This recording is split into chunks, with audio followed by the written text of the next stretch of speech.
এই যে আমার পরবাসী কলিজার বোনেরা, তোমরা সিঙ্গেল মিঙ্গেল আছোনি, কারোর সাথে কোনো প্রেম টেম করবানি। দাঁড়াও, একটা ছেলের কথা বলি। একটা ছেলে দেখবা আমার ভিডিওতে কমেন্টস করে, ঠিক আছে? ভুলো এই ছেলে যদি তোমাদেরকে প্রেমের প্রস্তাব দেয়, ওর প্রেমে পড়বা না, ঠিক আছে? ও আসলে বউরে নিয়ে যে কি জ্বালানটা জ্বালাবে ও জানে, আর ওর গোষ্ঠী জানে, বুঝছেনি?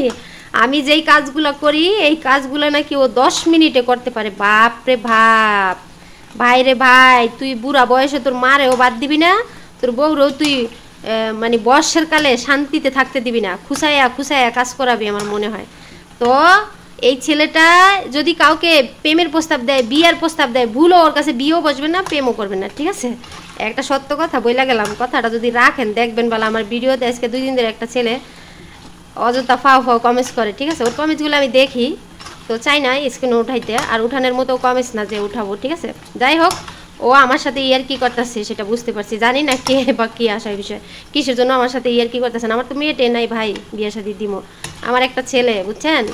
আমার ছেলে বিয়ে শাদি কইরাও ফেলাইছে, বউ নিয়া বউয়ের বাপের বাড়িতে থাকে, বোলার একটা মেয়েকে বিয়ে করেছে, বোলার গোষ্ঠী হয়ে গেছে এখন, ঠিক আছে? এখন আর ওই আমার গোষ্ঠী নাই, আমার এলাকার নাই আমার ছেলে। খাবার দিয়ে ক্যাফি হাইদুল খাবার দিয়ে দিছে আব্বে।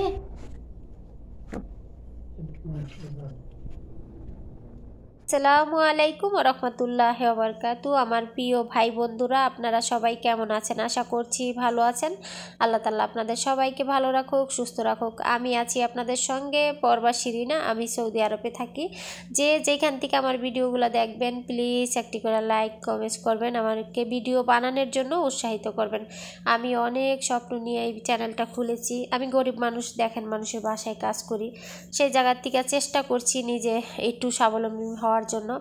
তো আপনারা যদি আমার পাশে থাকেন তাইলে তো পারবো, এই যে এত এত কাজ করি। তো আমি ভিডিও শুরুতে মজা করে একজনের কমেন্টসের আনসার দিয়েছিলাম। একটা ভাইয়া হচ্ছে আমাকে কমেন্টস করে যে আমি এই কাজগুলো করি না, আমার ম্যাডাম করে। তারপরে হচ্ছে মানে সবসময় এই কমেন্টসগুলো উনি করতে থাকে, আমার ম্যাডাম কাজ করে, আমি সারাদিন বসে থাকি, বসে বসে শুধু ভিডিও বানাই। আসলে যারা পরবাসে আছে তারাই শুধু জানে এই কাজগুলো কে করে। তো আমার যেহেতু এখানে কেউ নাই, আমার মোবাইলটা ধরে দিবে, আমি কাজ করছি, আমি ভিডিও, আমাকে একজনে ভিডিও বানায় দিবে, আমি এই সুযোগে ব্যাক ক্যামেরা দিয়ে, পিছনের ক্যামেরাটা দিয়ে হচ্ছে কিছু কিছু অংশ ভিডিও করে, সারাদিন কিছু কিছু অংশ ভিডিও করি। সেটা হচ্ছে রাত্রে বসে এই যে এডিটিং করি, কষ্ট করি, পরিশ্রম করি। আপনারা যদি সেই পরিশ্রমের মূল্যটা একটু দেন তাহলে আমাদের ভালো লাগে একটা ভিডিও বানাইতে। সত্যি কথা, যারা দেখেন, আমি দেখি আমার ভিডিওগুলো দেখেন, কিন্তু লাইক কমেন্টস করেন না। 2-1 জনে হয়তো, দুবাই প্রবাসী এক বোন আছে আমার, উনি দেখে। তারপরে সৌদি আরব থেকে আমার নামে নামে রিনা আপু, উনি দেখে আমার ভিডিও। আর বাংলাদেশ থেকে একটা ভাইয়া দেখে, ভারতের থেকে এক আপু দেখে। তো এই কয়েকজন মানুষই আমার ভিডিওগুলো দেখেন। আর আছে হচ্ছে আরেকটা ভাইয়া আছে, উনিও দেখে, আমি দেখি মাঝে মধ্যে, উনি দেখে আমার ভিডিওগুলো।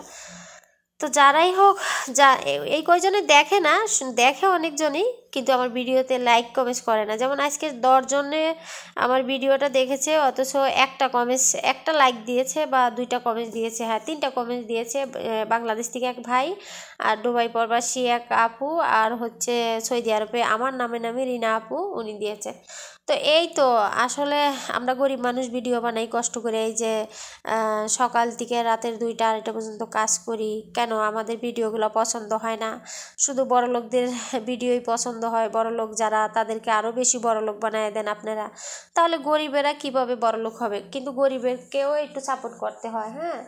তো আমি মানুষের বাসায় কাজ করি, এখানে আমি এমন খারাপ কোনো কিছুই দেখাইছি না। এখানেও কিন্তু ভীষণ ভালো ভালো জিনিস, যেমন বড়লোকদের জিনিস যেগুলো থাকে সেগুলো এইখানে, বড়লোকদের বাড়ি ঘর সবই। তো তো অনেকে বলে এগুলো তো মানুষের জিনিস দেখাচ্ছেন, এটা তো আপনি নিজের না। তো ভাই, আমাদের তো আর সেই তৌফিক নাই এগুলো আমাদের নিজের হবে, এটা অন্য মানুষেরই। সত্যি কথা বলতে, আল্লাহ যদি তৌফিক কোনো দিন দেয় তাহলে হইতে কতক্ষণ, তাই না?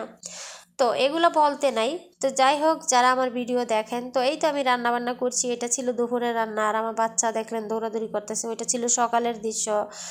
তো আসলে কিছু কিছু সময় কিছু মানুষের কমেন্টস দেখলে ভীষণ কষ্ট লাগে, মানে কমেন্টসগুলো যখন দেখি না, মানে মনোযোগ দিয়ে যে আমার লেখাতে অনেক ভুল থাকতে পারে, আমাকে সবাই ক্ষমা করবেন। এই কথাটা আগে বলে নেই, আমি কিন্তু তত শিক্ষিত মেয়ে না, ঠিক আছে, পড়াশোনা করিই নাই এক কথা বলতে গেলে, ঠিক আছে, তারপরও নিজের ব্রেন দিয়া নিজের দিয়া যতটুকু বুঝি চেষ্টা করি বুঝার। হ্যাঁ, তো আমাকে সবাই ক্ষমা করবেন, আমার লেখাতে বা আমার কথাতে কোনো ভুল থাকতে পারে, আমার টাইটেল থাম্বনেইল যেটাই বলেন না কেন, ইনবক্সে কোনো কিছু ভুল থাকতে পারে, সবাই ক্ষমা করবেন, আমি তো মানুষ। আর আমি আসলে সবসময় চেষ্টা করি নিজের পায়ে দাঁড়ানোর চেষ্টা করি, কারো উপরে নির্ভরসা হয়ে থাকতে চাই না যে আমাকে অমুকে একবেলা খাবার দিবে আমি সেই খাবারটা খেয়ে বেঁচে থাকবো। প্রচণ্ড রোদ সৌদি আরবে, এখন প্রচুর গরম, সেই গরমে হচ্ছে ফুল গাছগুলো মরে গেছে, তো এই গরমের কারণে জুস বানায় ওদেরকে দিয়ে রাখি, ওরা টেবিল থেকে নিয়ে নিয়ে খায়। আর এদিকে হচ্ছে আমি শসা আম মনে করে হচ্ছে শসা খাচ্ছি, আমার ঠান্ডা লেগে গেছে, ঠান্ডায় নাক বন্ধ হয়ে আসতেছে, তো শসার ভিতরে মরিচের গুঁড়া দিয়ে লবণ দিয়ে হচ্ছে মজা করে খেয়ে নিচ্ছি, তো আপনারাও খেয়ে নেবেন। এখানে হচ্ছে টয়লেটগুলো পরিষ্কার করতেছি, বাথরুমে ময়লা, প্রচণ্ড ময়লা হয়ে যায়, একদিন পরিষ্কার না করলে, মনে করেন সকালে পরিষ্কার যদি না করি বিকালে আর টয়লেটের দিকে চাওয়া যায় না, কিন্তু প্রত্যেক দিনই এই বেসিনগুলো আমার এইভাবে মাজতে হয়, যদিও প্রত্যেক দিন আসলে শেয়ার করা যায় না, আর প্রত্যেক দিন তো আর এক কাজ মানুষ দেখতেও চায় না। তো আমার এই টুকটাক ব্লগ ভিডিওটা যদি ভালো লাগে, প্রত্যেক দিনের কাজগুলো যদি একটু একটু করে আপনাদের কাছে একটুও ভালো লাগে, তাহলে আমাকে একটু সাপোর্ট করবেন। হ্যাঁ, সবাইকে অনুরোধ করলাম একটু কষ্ট করে সাপোর্ট করবেন, আপনার একটু সাপোর্টে হয়তো আমি ভালো থাকতে পারি। ওদিকে টয়লেটগুলো পরিষ্কার করে এসে আবার ইফতারের আয়োজন শুরু করে দিয়েছি। আমার ম্যাডাম কিন্তু রোজা থাকে, 12 মাস রোজা থাকে, সোমবার বৃহস্পতিবার, তারপরে এই মাসে হচ্ছে 3 দিন একটানা রোজা থাকবে, মানে 3 দিন একটানা রোজা থেকেছে অলরেডি, আজকে শেষ 3 দিন।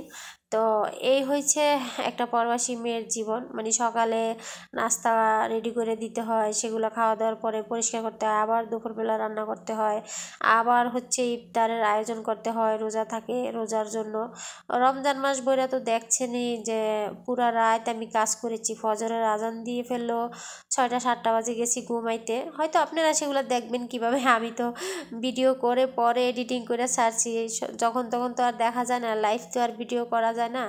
তো আমি আসলে লাইভে যাইতে পারি না কেন জানি, আমি বুঝি না, আমি চেষ্টা করি যাওয়ার জন্য, তো আমি আসলে মোবাইলের তত কিছু বুঝিও না, হ্যাঁ, তেমন যে ওয়াও কিছু বুঝি না, অত কিছু বুঝি না, চেষ্টা করি মানে ইউটিউব দেখে দেখে কিছু একটু শিখি, সেটা দিয়েই কাজ করি বা করার চেষ্টা করি। তো সবাই আমার জন্য দোয়া করবেন। এদিকে ময়দাটা গুলায় নিয়েছি, এখানে হচ্ছে মাকারোনিয়াটা রান্না করা হয়ে গেছে অলরেডি, আলহামদুলিল্লাহ মাকারোনিয়া এইভাবে রান্না করে নিয়েছি। আমি যেই বাসাটায় থাকি প্রচুর কাজ, আসলে সব কাজ তো ভিডিও করতে পারি না, সারাদিনের ক্লান্তির পরে এই যে একটা ভয়েস দেই, ভিডিও বানাই, ঘুম আসি না ঠিক মতো, খুব টেনশন হয় এইবার কি সফল হতে পারবো। আজকে 6-7 বছর ধরে আমি ইউটিউবে ভিডিও বানাই, বিশ্বাস করবে কেউ? আমার মতো ধৈর্যশীল মেয়ে মনে পৃথিবীতে একটাও খুঁজে পাবেন না, সত্যি কথা বলতে, এতটা ধৈর্য ধরে এইখানে আছি। যদি কোনো একদিন হলো, যদি আল্লাহ কোনো একদিন দিল, যদি আল্লাহ কোনো একদিন আমার দিকে ফিরে তাকাইলো, সেই চেষ্টাটা আমার ভিতরে আছে। হ্যাঁ, তো বাকিটা উপরে আল্লাহ জানে আর আপনারা জানেন, আপনারা যদি আমাকে সাপোর্ট করেন আর উপরে আল্লাহ যদি আমার উপরে সহায় হন, অর্থাৎ দয়া করেন, তাইলেই হব মনে হয়। তো সেই জন্য আমি ভেঙে পড়ি না, মানুষ দেখে 1 বছর 6 মাস ভিডিও বানায় কান্নাকাটি শুরু করে দেয়, আমি সফল হইতে পারলাম না, এত কষ্ট করলাম, আর আমি 5-6টা বছর ধরে এইখানে ভিডিও বানাচ্ছি, ঠিক আছে, কি বলতাম। তো যাই হোক, এই কষ্টের পরে আল্লাহ আমার জন্য কি রাখছে আমি সেটা জানি না। তো এখানে হচ্ছে গোলগোলাগুলো ভাইজা নিলাম সুন্দর করে প্রত্যেক দিনের মতন। এই গোলগোলাগুলো বানাইতে লাগে বেকিং পাউডার, খামিরে নেশা, তারপরে হচ্ছে চিনি। তো আজকের ভিডিওটা এই পর্যন্তই, সবাই ভালো থাকবেন, সুস্থ থাকবেন, কথা বলতে বলতে ভিডিওটা শেষ হয়ে গেছে। আল্লাহ হাফেজ, সকলে ভালো